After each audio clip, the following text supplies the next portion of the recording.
Good morning student. Standard 12th subject physics. Topic number 7 wave optics. In previous video we have to seen geometry of the double slit experiment in which we have to seen the path difference.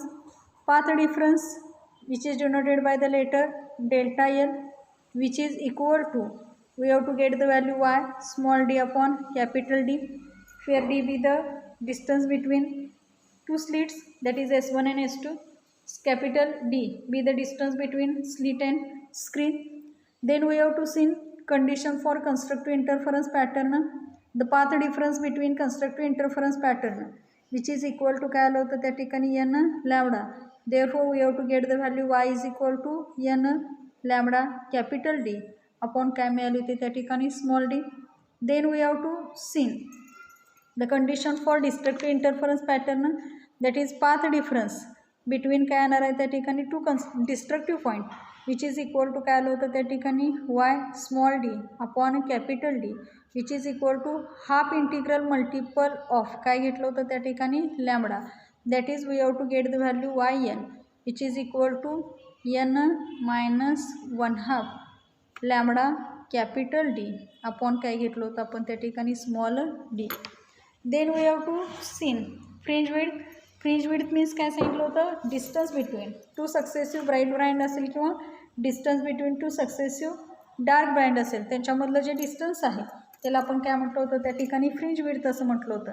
आणि हे fringe width कसं असते त्या ठिकाणी equal असते आणि therefore this value डब्ल्यू is equal to delta y which is equal to काय मिळालं लॅम्बडा कॅपिटल डी अपॉन काय मिळालं होतं त्या ठिकाणी small d. Then we have to seen the relationship between path difference and phase difference. The phase difference, that is we have to get the value काय मिळली होती delta phi which is equal to 2 pi upon काय घेतलं होतं lambda into काय आलं होतं त्या ठिकाणी delta n. Then we have to see the condition for constructive interference in terms of phase difference and the condition for destructive interference in terms of the phase difference we have to see. Then we have to see intensity distribution. In intensity distribution we have to see that in constructive interference the intensity being proportional to the square of the amplitude is 4 times the intensity of the incident wave, and at the center of the dark fringes the intensity is a 0, means in between bright and dark points the intensity gradually changes from 0 to काय घेतलं होतं त्या ठिकाणी 4I0 घेतलं होतं. Today we have to see condition for obtaining well defined and steady interference pattern. The following condition have to be satisfied for the interference pattern to be steady and clearly visible. Some of these have already been mentioned above. However, we list them all here for काय येणार आहे त्या ठिकाणी completeness. मग आपण steady interference pattern we have to see in the Young's double slit experiment आणि मग तो इंटरफरन्स पॅटर्न स्टेडी आणि क्लिअरली असावा यासाठी आपण काही कंडिशन बघितलेले आहेत. राहिलेले जे रिमेनिंग आहेत ते आपण या ठिकाणी पाहणार आहोत. First condition, the two sources of light should be काय सांगितले त्या ठिकाणी कोहिरंट. आता आपण कोहिरंट म्हणजे बघितलं होतं. This is the essential condition we have to seen for getting the काय येणार त्या ठिकाणी sustained interference pattern. As we have seen the waves emitted by the two coherent sources, म्हणजे wave emitted by two coherent sources are always in काय पाहिजे त्या ठिकाणी phase और हॅविंग अ काय सांगितलं त्या ठिकाणी constant phase difference between them at all काय सांगितलं त्या ठिकाणी टाईम. म्हणजे आपण जे यंग्स डबल स्लिट एक्सपेरिमेंट बघितला होता त्याच्यामध्ये कंडिशन सांगितली होती की सोर्स कसे पाहिजे त्या ठिकाणी टू सोर्सेस मस्ट बी कोहिरंट पाहिजे, आर ऑलवेज इन फेज पाहिजे आणि having a constant phase difference between them at all काय सांगितलं त्या ठिकाणी Times. If the phases and phase difference fairy with काय सांगितलं त्या ठिकाणी time, the position of Maxima and minima also काय सांगितलं त्या ठिकाणी चेंजेस. म्हणजे जर त्यांच्यामधला फेज डिफरन्स कॉन्स्टंट नसेल, फेज डिफरन्स टाईमनुसार व्हॅरी होत गेला तर त्यांची असणारी पोझिशन ऑफ मॅक्झिमा आणि मिनिमा ऑल्सो काय होणार आहे त्या ठिकाणी चेंजेस विथ काय सांगितलं त्या ठिकाणी time. And the interference pattern will not be काय सांगितलं त्या ठिकाणी स्टेडी, म्हणजे तिथला इंटरफरन्स पॅटर्न आपल्याला स्टेडी पाहायला मिळणार नाही. For this reason it is preferred that to secondary sources used in interference experiment are divided derived from काय सांगितलं त्या ठिकाणी सिंगल ओरिजिनल सोर्सेस. म्हणजे आम्ही जो सांगितलेला आहे की जे आपण 2 सेकंडरी सोर्सेस जे इंटरफरन्स एक्सपेरिमेंटमध्ये घेणार आहे ते डिराइव्ड फ्रॉम काय घेणार आहे त्या ठिकाणी सिंगल ओरिजिनल सोर्सपासून ते घेता आले पाहिजेत. जे आपण यंग डबल स्लिट एक्सपेरिमेंटमध्ये घेतलं होतं, यस हा आमचा प्रायमरी सोर्स झाला होता आणि S1 आणि S2 जे होते ते कसे होते त्या ठिकाणी सेकंडरी सोर्सेस होते. आणि हे सेकंडरी सोर्सेस ऑफ लाईट हे लाईट कुणापासून घेत होते त्या ठिकाणी सिंगल ओरिजिनल सोर्स एसपासून त्या ठिकाणी घेत होते. Here we have taken second condition, that is the 2 sources of light must be काय सांगितलं त्या ठिकाणी मोनोक्रोमॅटिक. मोनोक्रोमॅटिक हॅविंग म्हणजे काय म्हणणार आहे, हॅविंग काय म्हणणार आहे त्या ठिकाणी सिंगल वेवलेंथ सांगणार आहे. आता इथं सांगितलं आहे we have to seen the condition for काय सांगितलं आहे त्या ठिकाणी bright and dark fringes, the position of this fringes as well as the width of the fringes, जे आपण इक्वेशन नंबर 7.17, 7.18 आणि 7.19 घेतले होते. डिपेंड्स ऑन द काय सांगितलं होतं त्या ठिकाणी वेवलेंथ ऑफ अ लाईट. म्हणजे आपल्याला जे इक्वेशन मिळालं होतं कन्स्ट्रक्टिव्ह इंटरफरन्ससाठी काय मिळालं होतं, YN घेतलं होतं विच इज काय घेतलं होतं N lambda capital D upon काय मिळालं होतं स्मॉल d. त्यानंतर फॉर डिस्ट्रक्टिव्ह इंटरफरन्ससाठी मिळालं होतं YN which is equal to N minus 1/2 lambda capital D upon काय मिळालं होतं त्या ठिकाणी स्मॉल d मिळालं होतं. आणि जो आपल्याला फ्रिंज विड्थ घेतली होती म्हणजे W ची व्हॅल्यू जी मिळाली होती ते डिफरन्स बिटवीन त्या ठिकाणी डेल्टा Y घेतला होता which is equal to lambda capital D upon काय घेतलं होतं त्या ठिकाणी स्मॉल d. म्हणजे ह्या तिन्ही इक्वेशन जर आपण बघितली तर तिन्ही इक्वेशनमध्ये काय सांगणार आहे, जी फ्रिंज विड्थ आहे ती फ्रिंज विड्थ कशावर डिपेंड आहे, fringe width depends upon the काय सांगणार आहे आपण त्या ठिकाणी वेवलेंथ. वेवलेंथ म्हणजे आपण डिनोटेड बाय द लेटर काय सांगतो त्या ठिकाणी लॅम्बडावर त्या ठिकाणी डिपेंड आहे. Depends on the wavelength of the light and the fringes of different colours are not काय येणार आहे त्या ठिकाणी कोइन्साइड. द रिझल्टंट पॅटर्न जो आपल्याला मिळणार आहे कंटेन्स कलर्ड ओव्हरलॅपिंग काय येणार आहे त्या ठिकाणी बँड्स येणार आहे. म्हणजे जर आपण सांगितलं की इथं मोनोक्रोमॅटिक सोर्स आपण जर वापरला नाही म्हणजे तिथं आपण उदाहरणामध्ये घेतला की सनलाईट घेतला तर सनलाईट घेतला तर त्या सनलाईटमध्ये काय असणार आहे त्या ठिकाणी 7 कलर्स असणार आहे. जे कलर्स आपण सांगितले होते VI BG काय सांगितलं होतं त्या ठिकाणी YOR हे कलर्स त्या काय होणार त्या ठिकाणी बाहेर पडणार. आणि मग या प्रत्येकाची वेवलेंथ कशी आहे त्या ठिकाणी वेगवेगळी आहे आणि म्हणून आपल्याला स्टेडी इंटरफरन्स पॅटर्न त्या ठिकाणी मिळणार नाही. म्हणजे या ठिकाणी आपल्याला काय मिळणार आहे, fringes of different colours are not coincident the resultant pattern contains काय मिळणार आहे त्या ठिकाणी कलर्ड आणि इथं ओव्हरलॅपिंग बँड्स आपल्याला ऑब्झर्व करायला मिळणार आहे. आणि म्हणून आपण जर बघितलं की ओरिजिनल यंग्स एक्सपेरिमेंट वॉज काय सांगितले त्या ठिकाणी विथ फिन होल्स सांगितले and for sunlight producing coloured interference pattern with central point as काय सांगितले त्या ठिकाणी व्हाईट. म्हणजे यंग्स एक्सपेरिमेंट जेव्हा घेतला ते पिन होल घेतलं होतं त्या ठिकाणी स्लिट घेतलेले नव्हत्या. आणि फॉर कोणासाठी घेतलं होतं सनलाईटसाठी प्रोड्युसिंग आम्हाला काय मिळालं होतं त्या ठिकाणी coloured interference pattern with central point as काय सांगितलं होतं त्या ठिकाणी व्हाईट सांगितलेलं होतं. Then we have to taken third condition that is 2 interfering waves must have the काय सांगितलं त्या ठिकाणी सेम ॲम्प्लिट्यूड. म्हणजे ज्या 2 वेव्ज आहेत त्यांचा ॲम्प्लिट्यूड कसा पाहिजे त्या ठिकाणी सेम पाहिजे. Only if the amplitudes are equal, the intensity of dark fringes is 0 and the contrast between bright and dark fringes will be काय येणार आहे त्या ठिकाणी मॅक्झिमम. म्हणजे जर एम्प्लिट्यूड इक्वल असेल तर इंटेन्सिटी ऑफ डार्क फ्रिंजेस म्हणजेच आपला डिस्ट्रक्टिव्ह इंटरफरन्स हा काय मिळणार आहे त्या ठिकाणी 0 घेणार आहे. म्हणजे आपण मगाशी घेतलं होतं इंटेन्सिटीचा फॉर्म्युला घेतला होता I which is equal to काय घेतलं होतं त्या ठिकाणी A1 मायनस काय घेतलं होतं त्या ठिकाणी A2 आणि काय घेतलं होतं त्या ठिकाणी ब्रॅकेट स्क्वेअर. म्हणजे आपल्याला I मॅक्झिमम आणि I मिनिममच्या व्हॅल्यू आपण ज्या घेतलेल्या होत्या की टॉपिक नंबर 6मध्ये आपण त्या ठिकाणी बघितलेलं होतं की तिथं आम्हाला कंडिशन दिलेली होती की intensity of the waves are proportional to the square of the काय सांगितलं होतं त्या ठिकाणी ॲम्प्लिट्यूड. आणि मग I मिनिममची व्हॅल्यू घेत असताना I which is equal to काय घेतलं होतं A1 minus A2 bracket square घेतलं होतं. मग आता आपण इथं जर घेतला की A1ची व्हॅल्यू आम्ही काय घेतली 5 घेतली, A2ची व्हॅल्यू 5 घेतली आणि त्याचा स्क्वेअर केला तर 5 मायनस 5 काय येणार आहे 0 आणि त्याचा स्क्वेअर केला तर व्हॅल्यू काय मिळणार आहे 0. म्हणून इथं वाक्य सांगितलं आहे only if the amplitudes are काय सांगितले त्या ठिकाणी equal the intensity of dark fringes is काय सांगितले त्या ठिकाणी 0 and the contrast between bright and dark fringes will be काय सांगितले त्या ठिकाणी मॅक्झिमम. आणि म्हणून the two interfering waves must have the काय सांगणार आहे त्या ठिकाणी सेम ॲम्प्लिट्यूड. चौथी कंडिशन आम्हाला सांगितलेली आहे. चौथी कंडिशन काय आहे तर सांगितले the separation between the two slits must be काय सांगितले त्या ठिकाणी small in comparison to the distance between the plane containing the slits and the observing काय सांगितले त्या ठिकाणी स्क्रीन सांगितले. आता separation between the two slit must be काय सांगितलं होतं त्या ठिकाणी स्मॉल. आपण जे घेतलेलं होतं की फिगरमध्ये सांगत असताना घेतलं होतं की S1 आणि असणारा हा S2 आहे, त्यांच्यामधलं जे डिस्टन्स आहे दोन स्लिटमधलं डिस्टन्स काय सांगितलं होतं स्मॉल डी. आणि स्लिट आणि इथं असणारी जी आमची स्क्रीन आहे या स्लिट आणि स्क्रीनमधलं जे डिस्टन्स आहे ते आम्ही काय कन्सिडर केलं होतं त्या ठिकाणी डी सांगितलं होतं. म्हणून separation between the two slit must be काय सांगितलं होतं small in comparison to the distance between the plane containing the slits and the observing काय सांगितलं त्या ठिकाणी स्क्रीन.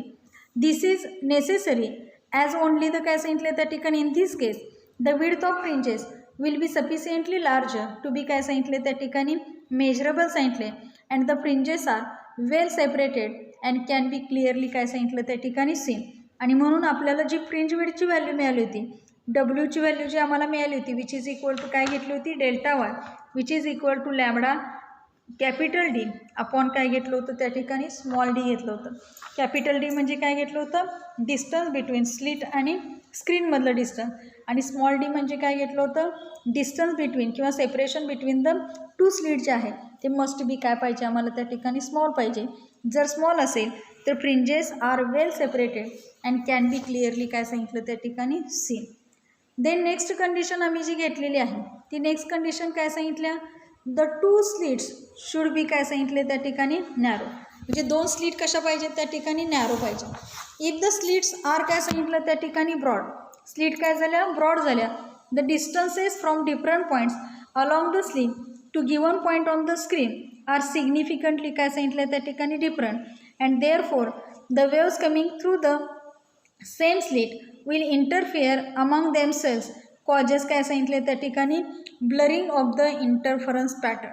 म्हणजे आता इथं दोन स्लिटमधलं जे डिस्टन्स आहे ते कसं सांगितले त्या ठिकाणी शुड बी नॅरो असणं गरजेचं आहे. जर समजा ते डिस्टन्स आहे काय झालं त्या ठिकाणी ब्रॉड झालं म्हणजे वाढत गेलं तर distance from different points along the slit to a given point on the screen are significantly काय झाले तिथं डिफरंट झाले आणि त्यामुळं waves coming through the same slit will interfere among themself आणि कॉझिंग आपल्याला काय मिळणार आहे त्या ठिकाणी जो steady interference pattern clearly seen करायला मिळतो तो आम्हाला कसा दिसणार आहे त्या ठिकाणी ब्लरिंग दिसणार आहे म्हणजे थोडासा अंधुक आल्यासारखं आम्हाला त्या ठिकाणी दिसणार आहे. देन नेक्स्ट आपण घेणार आहे condition. Next condition it is सांगितलेले आहे the two waves should be in the same state of काय सांगितले त्या ठिकाणी पोलरायझेशन. म्हणजे ही कंडिशन काय आहे त्या ठिकाणी महत्त्वाची आहे. This is necessary only if काय सांगितले त्या ठिकाणी polarised light is used for the काय सांगितले त्या ठिकाणी एक्सपेरिमेंट. आणि मग हा जो आपल्याला दिलेला आहे की पोलरायझर लाईट त्या ठिकाणी आपण यूज करणार आहे हा एक्सपेरिमेंट करत असताना आणि म्हणून तिथं two waves should be in the काय सांगितले त्या ठिकाणी सेम स्टेट ऑफ काय सांगितले त्या ठिकाणी पोलरायझेशन.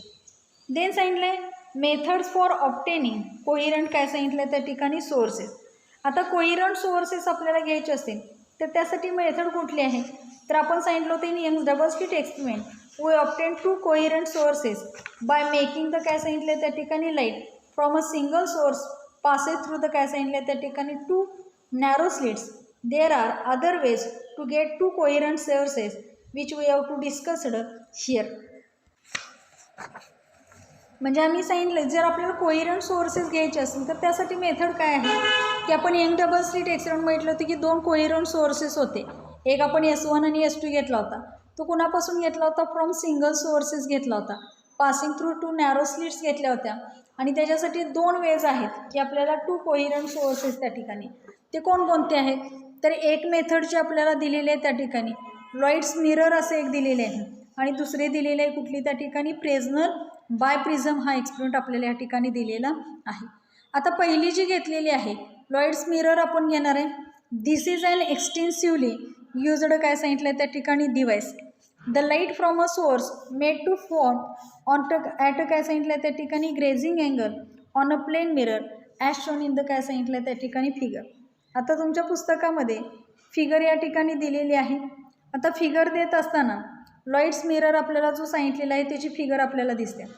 तर याच्यामध्ये काय सांगितलं आहे, light from a source is made to fall at a grazing angle on काय सांगितलं आहे त्या ठिकाणी प्लेन मिरर. आता प्लेन मिररवर जो ते तिथं इन्सिडंट झाला तर ज्यावेळी तिथं टच होतो आहे त्यावेळी तो अँगल फॉर्म करतो आहे त्याला ग्रेझिंग अँगल असं म्हटलेलं आहे. Some of the light falls directly on the screen as shown by the काय सांगितलं आहे त्या ठिकाणी blue lines in the figure and some light falls after reflection as shown by the काय सांगितलं आहे त्या ठिकाणी रेड लाईट. आता तुम्ही जर बघितला की आम्हाला इथं ब्ल्यू कलरची लाईन या ठिकाणी दिसते. We have to seen the काय दिसते या ठिकाणी ब्ल्यू कलर लाईन्स दिसते. आता ब्ल्यू कलर लाईन्स कशा आहेत त्या ठिकाणी की लाईट जी आहे ती लाईट त्या ठिकाणी फॉल्स डायरेक्टली होणार आहे. The light falls directly on the काय सांगितलं आहे त्या ठिकाणी स्क्रीन झालेलं आहे ॲज शोन इन द काय सांगितलं त्या ठिकाणी फिगर. मात्र तुम्ही जर ऑब्झर्व केला तर इथं रेड कलरची लाईट एक दिसते तुम्हाला. ह्या रेड कलरच्या लाईट काय दिसतात, सम लाईट फॉल्स आफ्टर रिफ्लेक्शन. म्हणजे काही वेळेला काय दिसते बघा या ठिकाणी तुम्ही जर ऑब्झर्व केला तर काही ठिकाणी ही रेड कलरची लाईट दिसते इथं पडलेली आहे, परत ती फॉल्स होऊन पुन्हा काय झालं रिफ्लेक्शन झालेलं आहे. इथं जर बघितला इथं पण फॉल्स झाली परत त्याचं काय झालेलं आहे त्या ठिकाणी रिफ्लेक्शन. म्हणजे काय मिळालं, some of light falls directly on the काय सांगितलं त्या ठिकाणी screen which is shown by the blue lines and some light falls after reflection as shown by the काय सांगितलं red lines. The reflected light appears to come from काय सांगितलं त्या ठिकाणी व्हर्च्युअल सोर्सेस. म्हणजे आम्हाला त्या दिसताना कशा दिसतात, व्हर्च्युअल सोर्सेस सारख्या त्या ठिकाणी दिसत असतात. The reflected light appears to come from a virtual sources and so we get काय मिळाले त्या ठिकाणी two sources. They are derived from a single sources and hence are काय सांगितले त्या ठिकाणी coherent. They interfere and an interference pattern is obtained as shown in the काय सांगितलं त्या ठिकाणी figure. You have to seen the काय केलं त्या ठिकाणी हा जर तुम्हाला दिसत असेल तर हा स्टेडी इंटरफरन्स पॅटर्न आपल्याला त्या ठिकाणी ऑब्झर्व करायला मिळतो. They interfere and interference pattern is obtain as shown in figure. Note that even though we have shown the direct and reflected rays by blue and काय सांगितलं त्या ठिकाणी red lines, the light is कशी आहे त्या ठिकाणी monochromatic. Monochromatic म्हणजेच काय सांगणार आहे, हॅव्हिंग अ सिंगल वेवलेंथ. म्हणजे या ठिकाणी लाईट्स मिररमध्ये तुम्हाला काय सांगितलं की जी ब्ल्यू कलरची लाईन जी आहे तुम्हाला दिसते ह्या ब्ल्यू कलरच्या लाईन काय होतात त्या ठिकाणी डायरेक्टली फॉल्स ऑन द काय होणार आहे त्या ठिकाणी स्क्रीनवर त्या ठिकाणी पडणार आहे. मात्र इथंच जर बघितलं की रेड कलरची जी लाईन आहे ती काय होते त्या ठिकाणी सरफेसवर पडून परत त्यांचं काय होते त्या ठिकाणी रिफ्लेक्शन होते आणि त्या दोन्ही वेव्ह जे आहेत ते इंटरफिअर होणार आहेत आणि इंटरफिअर झाल्यानंतर तिथं आम्हाला इंटरफरन्स पॅटर्न जो आहे तो इंटरफरन्स पॅटर्न इथं आम्हाला ऑब्झर्व करायला त्या ठिकाणी मिळणार आहे. आणि म्हणून सांगितलं आहे की द डायरेक्ट आणि रिफ्लेक्टेड रेज बाय असेल त्या ठिकाणी ब्ल्यू लाईट असेल किंवा रेड लाईट असेल हे दिसत असताना आम्हाला त्या काय करणार आहे त्या ठिकाणी ब्ल्यू लाईट आणि रेड लाईन दिसत असेल तर ही लाईट काय होणार आहे त्या ठिकाणी मोनोक्रोमॅटिक असणार आहे, हॅव्हिंग काय सांगितलं त्या ठिकाणी सिंगल वेवलेंथ म्हणून सांगितलेलं आहे. दुसरा जो पॉईंट दिलेला आहे तो पॉईंट कोणता आहे त्या ठिकाणी फ्रेस्नेल बायप्रिझम असं म्हटले. नावात Fresnel it is the name of scientist. Biprism असं पण घेतला तर बाय म्हणजे आपण त्या ठिकाणी टू सांगतो. A biprism is a prism having a vertex angle of nearly किती सांगितलं आहे त्या ठिकाणी 180 सांगितलं आहे. It can be consider to be made up of the काय सांगितलं त्या ठिकाणी two prisms with very small refracting angle ranging from काय सांगितलं त्या ठिकाणी 30 मिनिट टू काय सांगितलं त्या ठिकाणी 1 डिग्री जॉईनड ॲट देअर काय सांगितलं त्या ठिकाणी बेसेस. म्हणजे बायप्रिझम घेतला तर आपल्याला सगळ्यांना प्रिझम माहिती आहे की प्रिझम जर घेतला तर तो इक्विलॅटरल ट्रायंगलसारखा दिसत असतोय. म्हणजे त्याच्या ऑल साईड कशा असतात त्या ठिकाणी इक्वल असतात. त्यांच्यामध्ये असणारा रिफ्रॅक्टिंग अँगल किती असतो त्या ठिकाणी 60 डिग्री असतो. आणि असे दोन प्रिझम आपण एकत्र घ्यायचे ते एकत्र आले तर त्याला आपण बायप्रिझम असं म्हणणार आहे. त्यांचा व्हर्टेक्स अँगल आहे तो नियरली किती घेतला आहे त्या ठिकाणी 180 डिग्री घेतलेला आहे. त्या ठिकाणी दोन प्रिझम घेतले तर त्यांची रिफ्रॅक्टिंग अँगल जी आहे ती व्हेरी स्मॉल सांगितल्या आणि त्याची रेंज किती सांगितलं 30 मिनिट टू काय सांगितलं त्या ठिकाणी 1 डिग्री आणि जॉईनड ॲट देअर काय सांगितलं त्या ठिकाणी बेसेस असं सांगितलेलं आहे. जिथं ते दोन बायप्रिझम एकत्र असतात तिथं आपल्याला एक खाच दिसते की ज्याच्याकडून आपल्याला कळते की इथं दोन प्रिझम जे आहेत ते तिथं काय केलेले बाइंड केलेले आहे. पुढं सांगितलेलं आहे in experimental arrangement the refracting edge of the biprism is काय सांगितलं त्या ठिकाणी kept parallel to the length of the काय सांगितलं त्या ठिकाणी स्लिट. म्हणजे बायप्रिझम एक्सपेरिमेंटमध्ये महत्त्वाचं काय आहे की refracting edge of the biprism जी आहे ती कशी पाहिजे त्या ठिकाणी parallel to the length of the slit सांगितलेलं आहे. Monochromatic light from a source is made to pass through a narrow slit s as shown in the काय सांगितलं त्या ठिकाणी figure and falls on the काय सांगितलं त्या ठिकाणी biprism. Here we have to seen diagram बघितला इथं. तर ही तुम्हाला डायग्रॅम जी दिसते हा जो आहे तो कोण आहे त्या ठिकाणी बायप्रिझम आहे. या ठिकाणी दिसत असताना हा स्लिट S1 घेतल्या, हे स्लिट S2 घेतलेले आहे. त्या दोघांच्या मध्ये असणारं जे सेपरेशन आहे म्हणजे distance between the two slits सांगतो which is denoted by the letter काय सांगितलं D सांगितलं.